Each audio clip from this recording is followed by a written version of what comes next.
শেখ হাসিনার এই উক্তি তার পরিণতি ডেকে এনেছে। তার যে পরিণতি, এটা সময়ের প্রতিশোধ। সে এখন যেখানে আছে কৃতদাসের মতো, আশ্রিতার মতো, এটাই তার আসল জায়গা, আসল ঠিকানা। জীবন অবাক না করলে কে করবে? 28% মিল্ক ফ্যাটের অবাক করার সাথে ফ্রেশ মিল্ক পাউডার। জীবন অবাক করুক প্রতিদিন। কেউ যদি মনে করে পার্শ্ববর্তী দেশ থেকে এই দেশ দখল করবে, এগুলো ভাবনার মধ্যেই থাকবে। কারণ বাঙালি এবং বাংলাদেশিরা বীরের জাতি। বাংলাদেশিরা কখনো কারোর কাছে মাথা নত করেনি।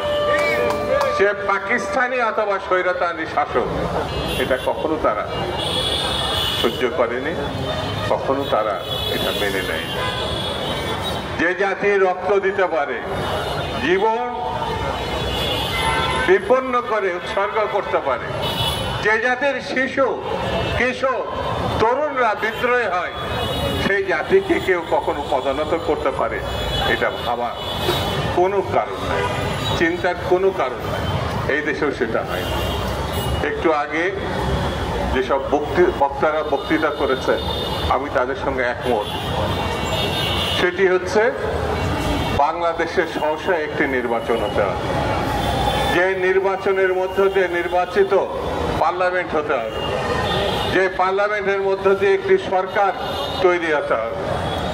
এই সরকার এবং নির্বাচিত বাইরে কেউ যদি কোনো কিছু মনে করে চাপিয়ে দেবে সরকারের মানে জনগণের উপরে, এটি গ্রহণযোগ্য হবে না এবং এটি ঠিক হবে না। বন্ধুরা, আমি বক্তৃতা বেশি করবো না, শুধু এতটুকু কথা বলি।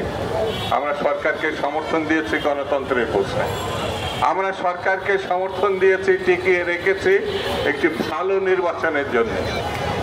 আমরা সরকারের কাছে প্রত্যাশা করি ভালো নির্বাচনের জন্য স্বল্প সময়ের মধ্যে যা যা করার সেগুলো উদ্যোগী হয়ে আপনি সিদ্ধান্ত নেবেন, সেটার প্রতি আমাদের সমর্থন থাকবে।